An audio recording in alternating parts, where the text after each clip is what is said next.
संसद में जीएनसीटीडी संशोधन बिल पास होने के बाद अब दिल्ली में चुनी हुई केजरीवाल सरकार की ताकत कम होगी और उपराज्यपाल की ताकत बढ़ेगी। कैसे, ये मैं आपको बहुत आसान शब्दों में और पॉइंट बाय पॉइंट समझाता हूँ। ये जो बिल पास हुआ है ये असल में 1991 जो दिल्ली का एक्ट है, यानी कि जिस एक्ट के तहत दिल्ली में सरकार का गठन होता है उसमें ये संशोधन किए गए हैं जो लोकसभा राज्यसभा से पास हो गए हैं। और वैसे तो 4 मुख्य इसमें संशोधन हैं, लेकिन एक संशोधन ऐसा किया गया है इसके अंदर जिसकी वजह से जो चुनी हुई सरकार है उसकी ताकत कम हो रही है और उपराज्यपाल की ताकत बढ़ रही है। वो संशोधन क्या कहता है, ये सेक्शन 44 में किया गया है और ये संशोधन ये कहता है कि किसी भी मंत्री या मंत्रिमंडल का निर्णय या फिर सरकार की ताकत का इस्तेमाल करने से पहले उपराज्यपाल की राय लेना आवश्यक होगा। इस पॉइंट के इर्द गिर्द जो है सारा चुनी हुई सरकार की ताकत कम हो रही है और उपराज्यपाल की ताकत बढ़ रही है। अब सुनिए कैसे।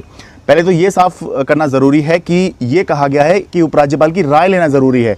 उपराज्यपाल की मंजूरी की बात नहीं की गई है, मंजूरी नहीं है। और ये नहीं कहा गया है कि जो वो राय देंगे वो मानना बाध्यकारी है, यानी कि चुनी हुई सरकार जो है वो उपराज्यपाल की राय से अलग जा सकती है। लेकिन अभी इस पॉइंट को ध्यान रखिएगा, आगे और बढ़िए। इसमें कहीं पर भी ये भी नहीं लिखा है इस संशोधन के अंदर कि जो राय देनी होगी उपराज्यपाल को वो कितने समय में अपनी राय चुनी हुई सरकार को दे देनी होगी। तो ये 2 पॉइंट ध्यान रखिए और इसके बाद अब जब आगे इसका विश्लेषण करेंगे तब समझिएगा। तो इसके अंदर एक तो मंजूरी की बात नहीं की गई है, राय की बात कही गई है। लेकिन प्रैक्टिकली जब दिल्ली सरकार चलती है, और क्योंकि मैं सालों से कवर कर रहा हूँ, तो इसके अंदर क्या होगा, सबसे पहले तो अभी तक होता क्या है मैं आपको बताऊं कि सुप्रीम कोर्ट का जो निर्णय था 2018 का, जुलाई 2018 का, उसके तहत ये था कि चुनी हुई सरकार जो है वो अपने फैसले कर सकती है और कुछ विषयों को छोड़कर जो दिल्ली सरकार का विषय नहीं है, चुनी हुई सरकार के विषय नहीं है, विधानसभा के तहत नहीं आते हैं, उनको छोड़कर दिल्ली सरकार अपने फैसले कर सकती है।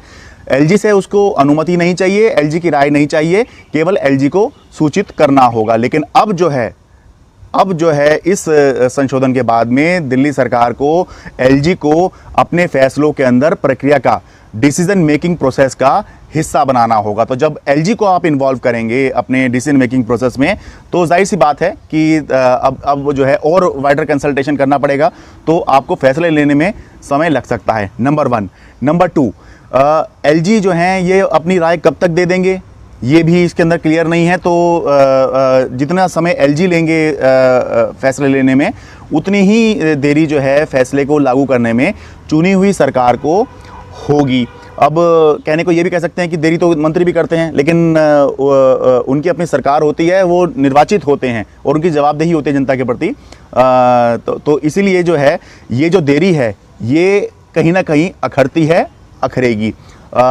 एक और बात इसके अंदर ये है कि मान लीजिए कि अगर उपराज्यपाल को चुनी हुई सरकार के किसी फैसले से वो अलग राय रखते हैं और उनकी राय अलग है, चुनी सरकार की राय अलग है, तो वो जानबूझकर भी जो है अपने पास जो किसी फैसले की फ़ाइल है वो रख सकते हैं, जिससे कि फैसले में जो है डिले हो सकता है। या अगर उन्होंने फैसला दे भी दिया, अपना जाहिर कर दिया फैसला कि आपका फैसला ये है, मेरा फैसला ये है, तो दिल्ली के अंदर व्यवस्था क्या है कि सारे अधिकारी जो हैं वो उपराज्यपाल के आदेश के तहत काम करते हैं, गृह मंत्रालय के आदेश के तहत काम करते हैं, केंद्रीय गृह मंत्रालय। चुनी हुई सरकार के आदेश के तहत वो काम नहीं करते, उनके अंडर नहीं आते। सर्विस डिपार्टमेंट चुनी हुई सरकार के पास नहीं है।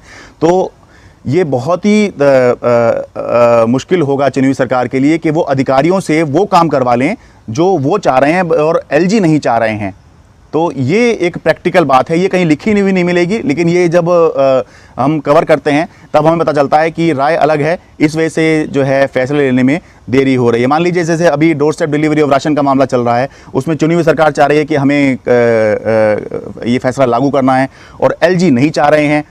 उसके अंदर कुछ ऐसा कहा गया है कि नहीं, केंद्र सरकार का ऐसा कानून है, ऐसा प्रावधान है। तो पहली बात तो इसमें फ़ाइल चलाने में जो है समय लगेगा और उसके बाद भी जो है जब वो अपनी राय दे देंगे तो जो अफसर हैं, अधिकारी हैं, जब उनको पता है कि एलजी नहीं चाह रहे हैं, इसके खिलाफ हैं, तो उनके लिए चुनी हुई सरकार के कहने पर काम करना आसान काम नहीं होगा। तो ये पॉइंट्स हैं जिनकी वजह से जो चुनी हुई सरकार है उसकी ताकत जो है वो कम हो रही है। बहुत से लोग ये भी कह रहे हैं कि केवल राय लेने के लिए ही तो कहा जा रहा है। तो देखिए, लोकतंत्र में जो राय ली जाती है वो ली जाती है जनता की। तो दिल्ली की जनता अपनी राय दे चुकी है और उसी राय के तहत दिल्ली में आम आदमी पार्टी सरकार में आई है, अरविंद केजरीवाल मुख्यमंत्री बने हैं।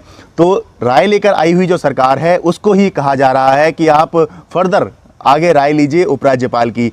अब राय, जनता की राय से जो लोग सत्ता में आए हैं उनको जो है अब उपराज्यपाल की राय लेनी होगी। ऐसा पूरे देश के अंदर दूसरा उदाहरण आपको कहीं नहीं मिलेगा। इसलिए जो आम आदमी पार्टी है या जो बाकी विपक्षी पार्टियां हैं वो आरोप लगा रही हैं कि इस पूरे बिल की वजह से लोकतंत्र का उल्लंघन हो रहा है, क्योंकि लोकतंत्र ये कहता है कि will of the people is supreme, यानी कि लोग जो चाहते हैं वो सबसे ऊपर होता है। इसलिए चुने हुए लोगों को लोकतंत्र के अंदर, हमारे देश के अंदर सबसे ज़्यादा ताकत दी गई है। बाकी राज्य सरकार भी आप देख लीजिए, केंद्र सरकार देख लीजिए, जो चुने हुए लोग होते हैं वही देश को चलाते हैं।